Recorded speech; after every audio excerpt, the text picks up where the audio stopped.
नमस्कार दोस्तों, Moni official voice में आपका स्वागत है। आज की कहानी है जिस बूढ़ी विधवा माँ को बेटे बहू ने एक एक टुकड़े के लिए तरसा दिया। उसने बुढ़ापे में किया कुछ ऐसा कि बेटे बहू के होश उड़ गए। चलिए तो कहानी शुरू करते हैं। गंगा जी बार बार घड़ी की तरफ देख रही थी। उनका बेटा ऑफिस से अभी तक घर नहीं आया था। तभी उन्होंने अपनी बहू सुमन से पूछा कि आज वो अभी तक क्यों नहीं आया। तभी उनकी बहू उन पर चिल्लाते हुए बोली, माँ जी कोई काम होगा तभी लेट हो रहे हैं। हर कोई आपके जैसे निठल्लों की तरह तो नहीं बैठ सकता। और मुंह बनाकर अपने कमरे में चली जाती है। तभी उनका बेटा घर के अंदर आता है और माँ को नजरअंदाज करके सीधा कमरे में चला जाता है।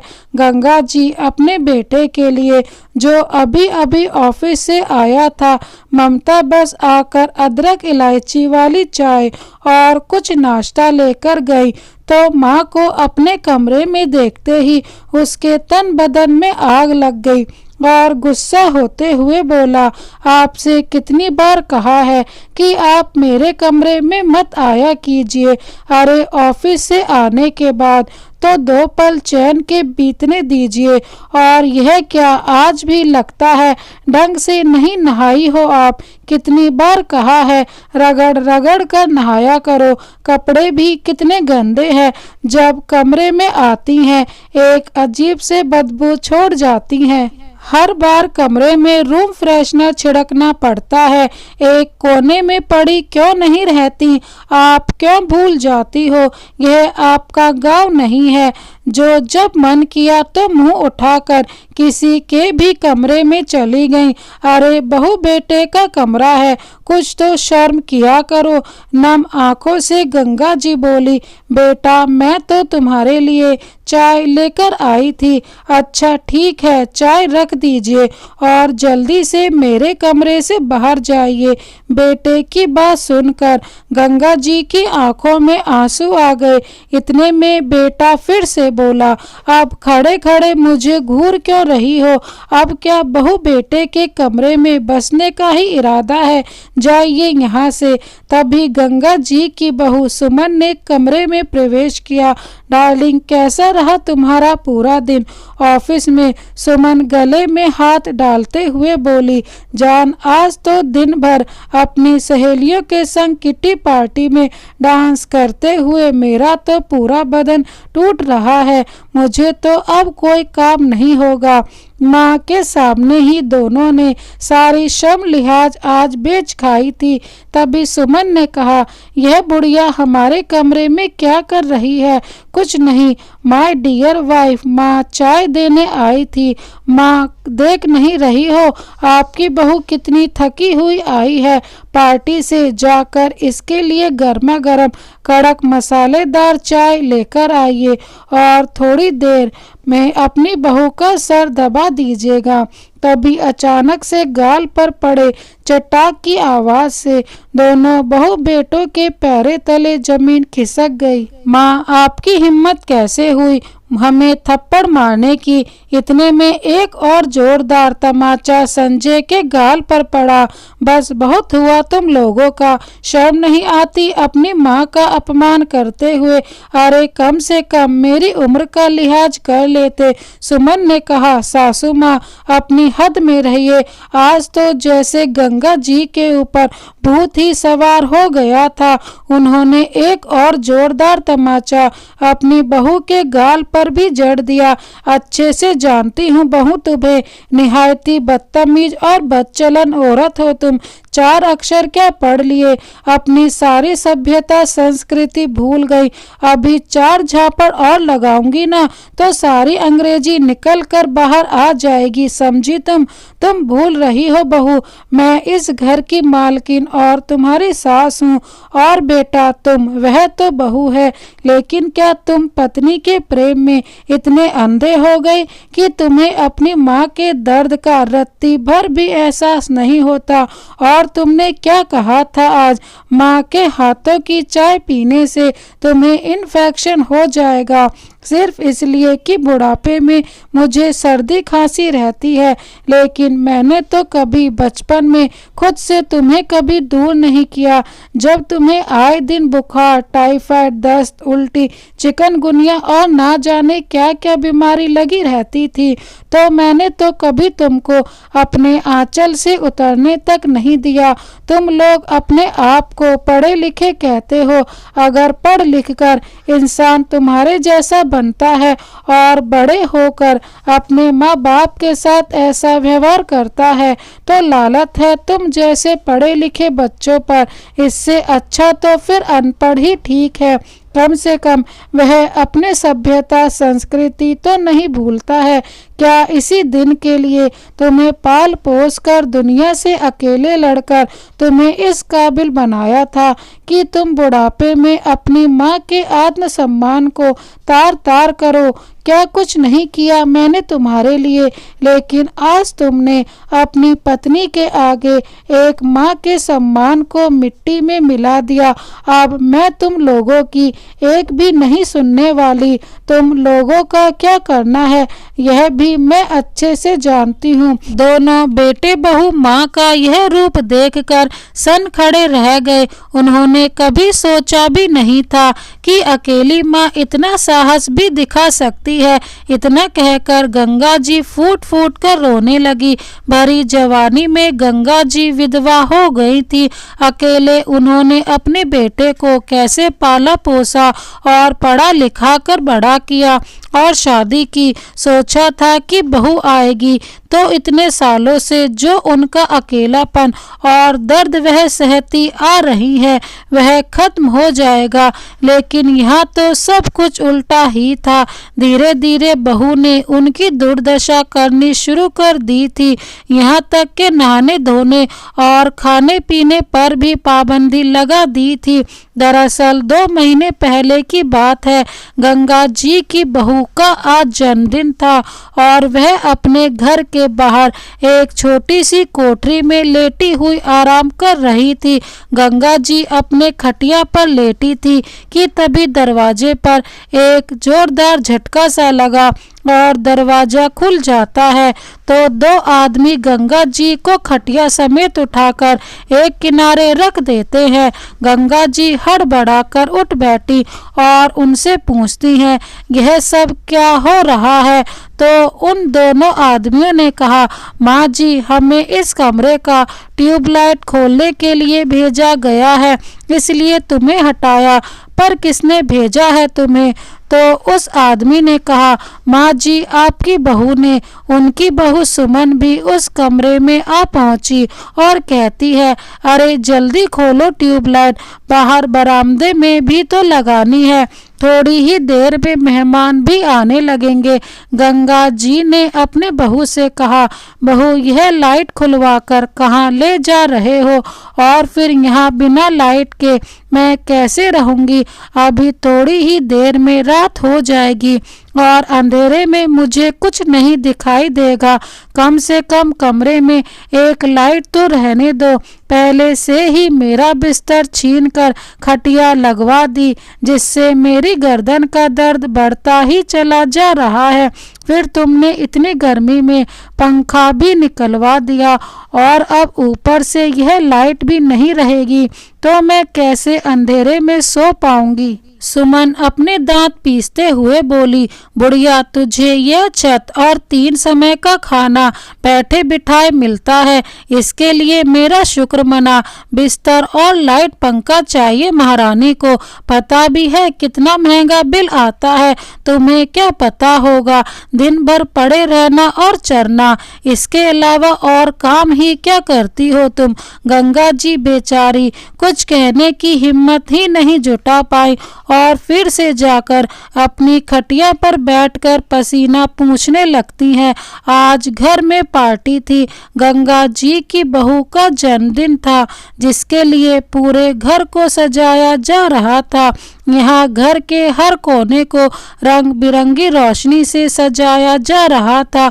वहीं गंगा जी के कमरे में एक छोटी सी लाइट भी हटा दी गई, जहाँ पूरे घर में रोशनी ही रोशनी थी। दूसरी तरफ गंगा जी के कमरे में एकदम अंधेरा। सुमन और संजय भाग भाग कर सारा काम देख रहे थे। तभी हलवाई सुमन से कहता है, मैडम जी, अचानक से मेरा सहायक बीमार पड़ गया है, तो मैंने किसी और से बात की है। वह अभी आता ही होगा, पर बहुत सुस्त है, बहुत ही धीरे धीरे काम करता है, इसलिए रसोई का काम अभी ही शुरू कर देता हूँ, नहीं तो पार्टी शुरू होने तक बहुत लेट हो जाएगा।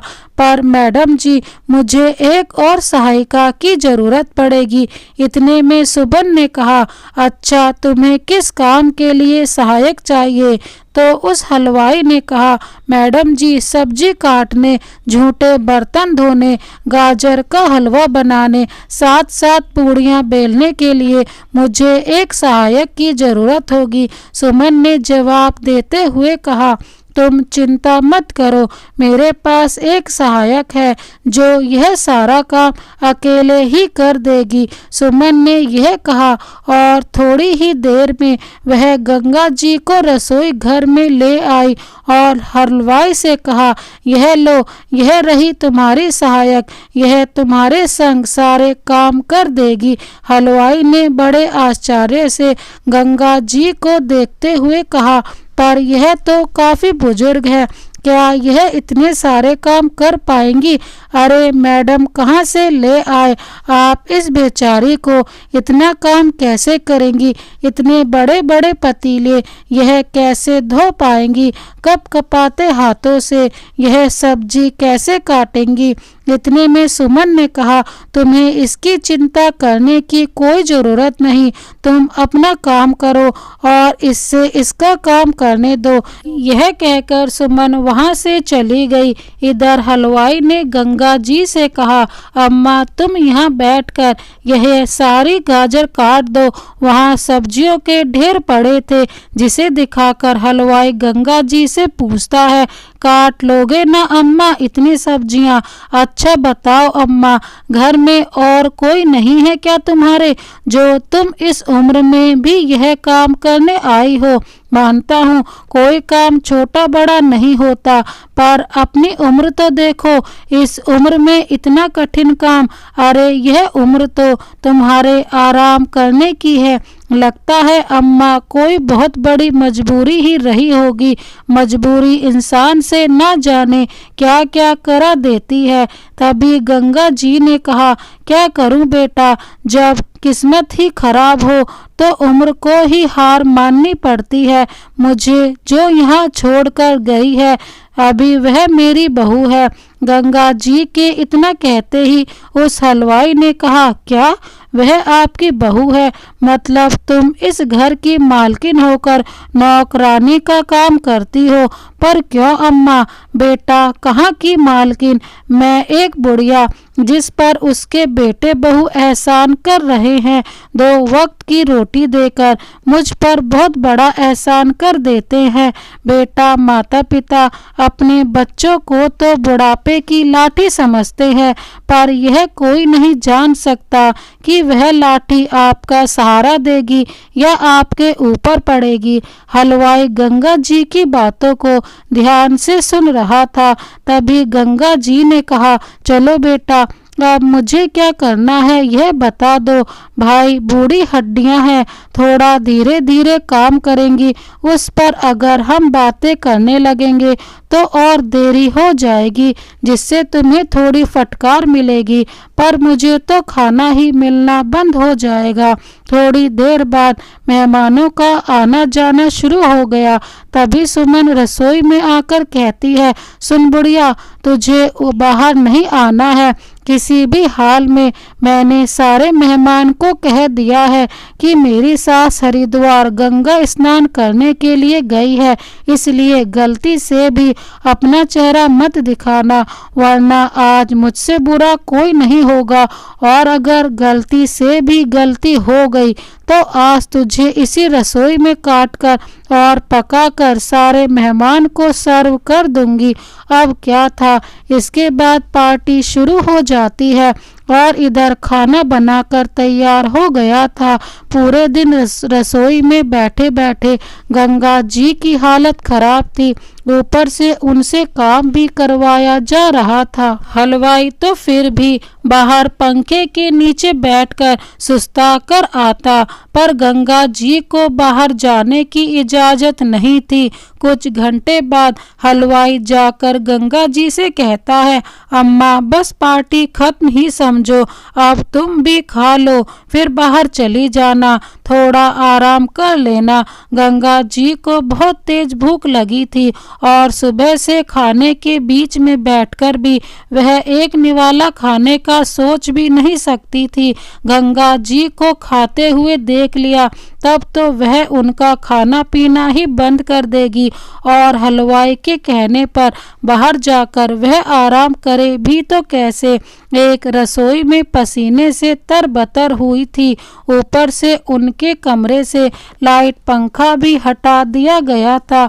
जब सारे मेहमान चले गए और सुमन रसोई में आई तो उसने हलवाई को पैसे दिए तो उस हलवाई ने कहा, मैडम बर्तनों को धोने के लिए एक साबुन दे दीजिए और मेरे साथ में आए एक सहायक को थोड़ा कुछ दे दीजिए, वह सारे बर्तन धो देगा, मैं किसी और को कुछ नहीं दूंगी। बर्तन धोने वाली है यहाँ मेरे पास, तो मैं फोकट में किसी को पैसे क्यों दूं। और तुम अपने सहायक से कहना जो खाना बचा है वह ले जाए और तुम भी ले जाना, बस इससे ज़्यादा मैं कुछ नहीं दे सकती।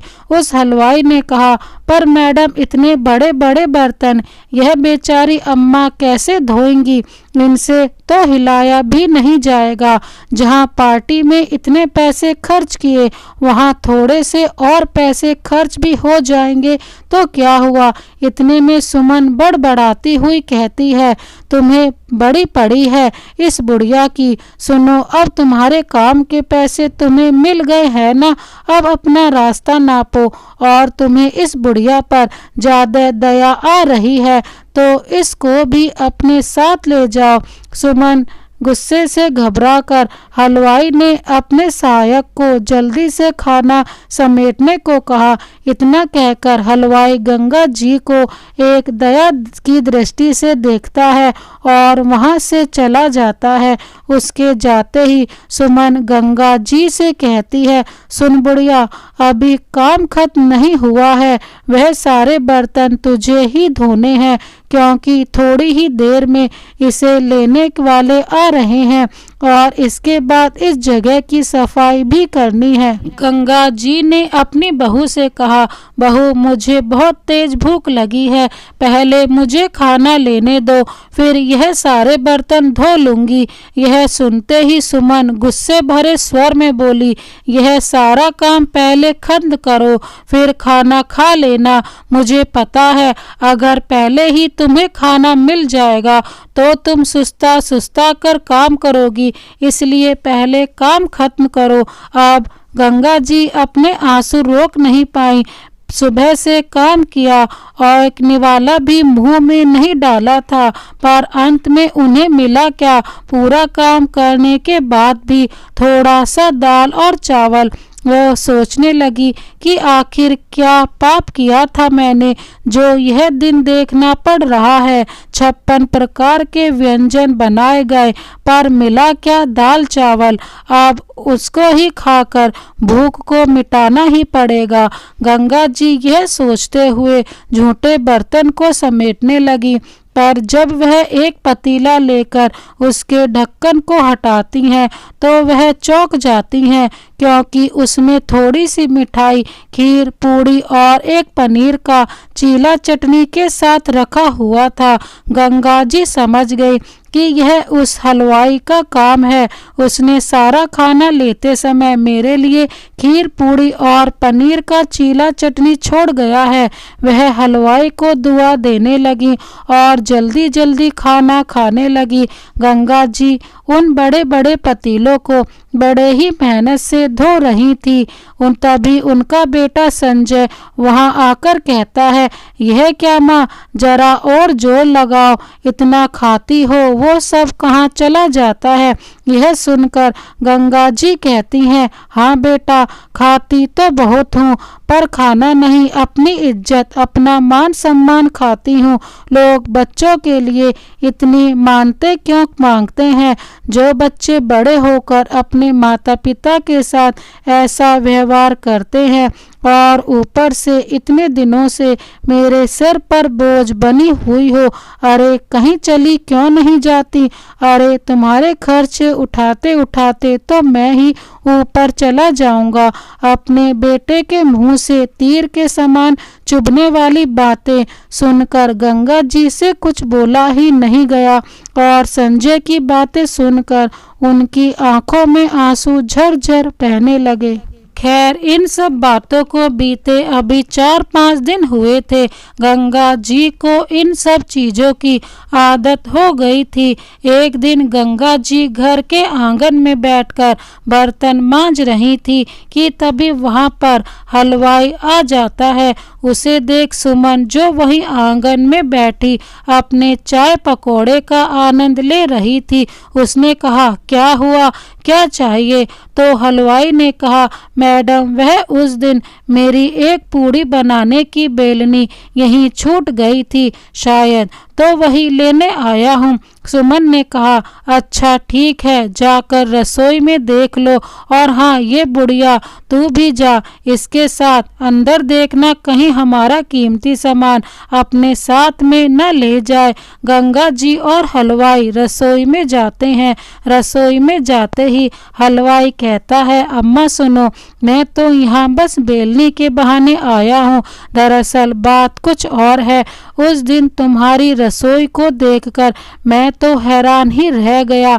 इस उम्र में भी सब्जियां इतनी अच्छी बना लेती हो और खाना भी इतना अच्छा बनाती हो, कितनी कुशलता से सब करती हो, और तुम्हारे गाजर का हलवे का तो कोई मुकाबला ही नहीं।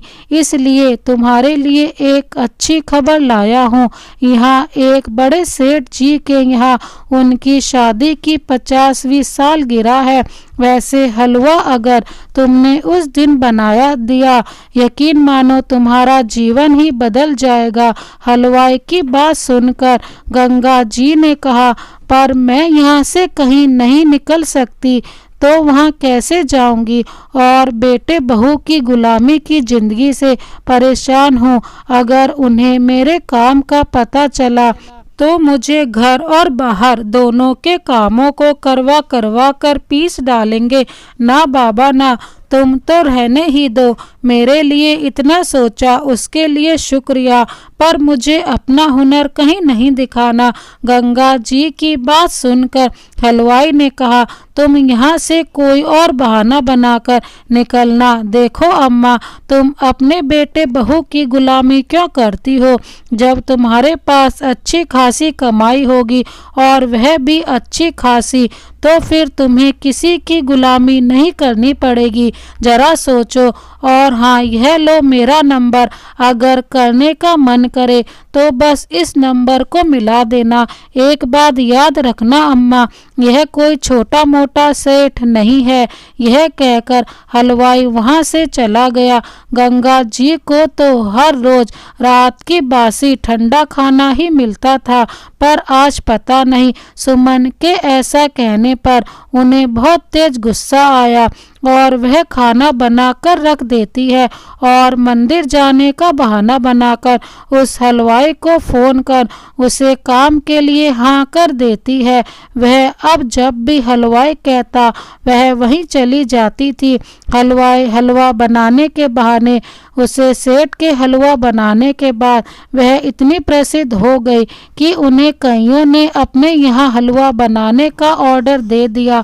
वह ज़्यादातर मंदिर के बहाने घर से निकलने लगी। इस पर सुमन को शक हुआ, पर उसने सोचा चलो घर के काम करके ही तो जाती है, जाए जहाँ भी जाना है। उसने तो कभी यह सपने में भी नहीं सोचा होगा कि जिस बुढ़िया को वह पुराने सामान की तरह इस्तेमाल कर रही थी वह इतना कुछ कर सकती है। इसी तरह कुछ महीने बीते और गंगा की प्रसिद्धि होती जा रही थी। एक दिन संजय घर जाकर सुमन से कहता है, सुनो, व्यापार में बड़ा घाटा हो रहा है, ऐसा ही चलता रहा तो मुझे डर है जल्दी ही यह घर बेचना पड़ेगा। पर यह घर बेचकर हम जाएंगे कहाँ? सुमन ने पूछा। एक किराए के मकान देख रखा है, मैं इस बुढ़िया को आश्रम में छोड़ आऊँगा और हम एक साथ उस किराए के मकान में रहेंगे। इस तरह हम दोनों अपना खर्चा चला लेंगे। इस बुढ़िया का बोझ कौन उठाएगा? संजय ने यह सारी बातें अपनी पत्नी से कहीं। फिर एक दिन सुबह गंगा जी से बोला, चलो माँ, तुम्हें वृद्ध आश्रम में छोड़ देता हूँ। अब यह घर मैंने किसी को बेच दिया है तो इसलिए हम जा रहे हैं किराए के घर में और तुम्हारा बोझ मैं अब और नहीं उठा सकता। आज तुम्हारी वजह से मेरी यह हालत हुई है। मनहूस हो तुम, हमेशा मेरी बरकत तुम्हारी वजह से नहीं हो पाई। अपने बेटे की यह बातें सुनकर आंखों में आंसू ले गंगा जी ने कहा, ठीक है बेटा, तुम जैसा चाहो वैसा कर सकते हो। और उन्होंने हाथ जोड़कर बोला, बेटा बस 10 दिन की मोहलत दे दो, मैं अपने रहने का इंतजाम कर लूं, फिर मैं खुद चली जाऊंगी यहाँ से। बेटे ने सोचा, चलो ठीक है, खुद ही चली जाएगी तो कोई मुझ पर उंगली भी नहीं उठाएगा। गंगा जी अब ऐसे ही छुपते छुपाते लोगों के बुलाने पर खाना बनाने के लिए जाती थी, जहाँ से उन्हें अच्छी खासी तनख्वाह भी मिलने लगी थी। तो करीब ऐसे ही 10 दिन निकल गए। अब तो गंगा जी के पास खर्चे के लिए पैसे की कोई कमी नहीं थी। धीरे धीरे पैसे ज़्यादा मिलने लगे। गंगा जी दिन में गले में झोली और हाथ में डंडा लेकर घर से निकल जाती ताकि बेटे बहू को लगे कि माँ भीख मांग मांग कर अपना पेट गुजारा करती हैं। वह भी कुछ नहीं पूछते थे, वह सोचते थे कि चलो हमसे तो पीछा छूटा इस बुढ़िया का। एक दिन गंगा जी को उस हलवाई ने बताया कि अम्मा, विदेश में बहुत बड़ा आयोजन होगा, देश विदेश के लोग वहाँ पर अपने अपने तरीके का ट्रेडिशनल खाना बनाएंगे और जिनका खाना ज़्यादा पसंद आएगा उसे 2 करोड़ का इनाम दिया जाएगा। यह सुनते ही गंगा जी की आंखों में एक अजीब सी चमक आ गई थी। उन्होंने हलवाई से कहा, अपने विदेश जाने के सारे कागजात करवा लिए थे। जाने की तारीख आई तो गंगा जी रोज की तरह भीख मांगने की झोली और हाथ में डंडा लेकर और झोली में कुछ कपड़े डालकर घर से निकल गई और उस हलवाई के साथ फ्लाइट पकड़कर विदेश के लिए रवाना हो गईं। 2 दिन बाद आयोजन था। सभी लोग अलग अलग प्रकार के व्यंजन बना रहे थे। गंगा जी ने उसमें अपने हिंदुस्तान का फेमस दाल बाटी चूरमा सभी देसी आइटम बनाने लगी। कुछ समय बाद लगभग जब सारा खाना तैयार होने को आया तो उन्होंने एक बर्तन में गोबर के बने हुए उपले जलाकर बिल्कुल ट्रेडिशनल तरीके से बाटियों को सेकना शुरू कर दिया। दाल बाटी की सुगंध पूरे रसोई घर में फैल रही थी। कुछ समय बाद बड़े बड़े लोगों ने खाना टेस्ट करना शुरू किया। तो पहले तो गंगा जी के खाने की तरफ किसी ने झांक कर भी नहीं देखा, लेकिन कुछ ही देर में कुछ ऐसा हुआ जिसकी किसी ने कल्पना भी नहीं की थी। लोगों की सारी भीड़ गंगा जी के खाने पर टूट पड़ी। लोगों को उनका दाल बाटी चूरमा इतना पसंद आया कि लोग उंगलियां चाटते रह गए। यह देखकर गंगा जी की आंखें भर आईं। इस स्टेज पर उन्हें $2 करोड़ की धनराशि दी गई तो पूरा हॉल तालियों से गूंज रहा था। दोस्तों, कहते हैं ना कि किस्मत बदलते देर नहीं लगती। आज गंगा जी की किस्मत भी बुलंदियों को छूने को तैयार थी। 1 करोड़ के साथ साथ उन्हें वहां रहने की भी सुविधा दी गई। गंगा जी ने ठान लिया था कि अब वह यहीं रहकर अपना गुजारा करेंगी, क्योंकि घर वापस गई तो बहू बेटे उनकी सारी धनराशि छीन लेंगे। उन्होंने हलवाई के साथ मिलकर वहीं पर एक राजस्थानी रेस्टोरेंट खोल लिया। ऐसे ही दिनों दिन गंगा जी का नाम अखबारों में भी चर्चित होने लगा था। विदेश में उनकी दाल बाटी मशहूर होने पर टीवी पर उनके इंटरव्यू तक आने लगे थे। इतवार का दिन था। गंगा जी के बहू बेटे घर पर थे और उनकी बहू टीवी पर सीरियल देख रही थी कि गलती से उसने कोई बटन दबा दिया और चैनल बदल गया जिस पर गंगा जी का इंटरव्यू चल रहा था कि तभी सुमन चिल्लाते हुए बोली, बेबी देखो तुम्हारी माँ टीवी पर आ रही है। संजय ने सोचा मुझे परेशान करने के लिए मजाक कर रही होगी, लेकिन जब सुमन लगातार संजय को आवाज लगा रही थी तो संजय अपने कमरे से बाहर निकल कर आया तो गंगा जी को टीवी पर देखा। देखकर तो दोनों के पैरों तले जमीन खिसक गई और उनका सर चकरा गया। उन्होंने तो सपने में भी नहीं सोचा था कि उसकी माँ विदेश में इतना नाम कमाएगी। उन्हें तो लग रहा था कि माँ कहीं मर मरा गई होगी। दोनों के मन में लालच आ गया। उन दोनों ने कहीं से जुगाड़ करके अपनी माँ का फ़ोन नंबर निकलवा लिया और उन्हें फ़ोन किया। उन दोनों ने अपनी माँ से माफ़ी मांगी और घर आने को कहा, लेकिन गंगा जी ने उन्हें पहचानने से ही इनकार कर दिया। वे दोनों गिड़गिड़ाते हुए बोलते रहे, मगरमच्छ की तरह नकली आंसू भी बहा रहे थे कि माँ है पिघल जाएगी। लेकिन गंगा जी ने उन्हें माफ़ नहीं किया और कहा, मेरे कोई भी बेटा बहू नहीं है। मैं तो यहाँ विदेश में रहती हूँ, मैं किसी को नहीं जानती। दोनों गिड़गिड़ाते रहे, लेकिन गंगा जी नहीं मानी। आखिरकार उन्होंने यह कहते हुए फ़ोन काट दिया। आज गंगा जी का पोता 18 साल का हुआ तो उन्होंने अपने पोते के बैंक अकाउंट में उसके भविष्य के लिए कुछ पैसे डाल दिए और वह विदेश में रहकर अपनी ज़िंदगी गुजर बसर करने लगी। तो दोस्तों, गंगा जी ने अपने बेटे और बहू को सबक सिखाने के लिए जो किया वह सही था या गलत, हमें कमेंट बॉक्स में ज़रूर बताएं। इसी तरह की कहानी देखने के लिए हमारे चैनल को अभी सब्सक्राइब कर बेल आइकन को प्रेस करना ना भूलें। Thank you so much. Vande Mataram.